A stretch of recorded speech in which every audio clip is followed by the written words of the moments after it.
Вот такая сауна есть. Ну, даже не сауна, а, скорее всего, русская банька.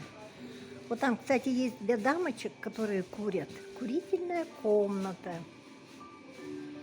Вот такие столы. И тут так пахнет соснами. Вот здесь вы можете взять чай. Так, тут у нас что? У нас спецобслуживание написано. Видите, вот чай можете взять. Кстати, воду вообще дают бесплатно, а чай стоит всего 20 рублей. Это второй этаж. Внизу там сауна, бассейн. И тут вы поднимаетесь. Посмотрите, как красиво. А как пахнет? Прямо вот, знаете, вот русской баней пахнет.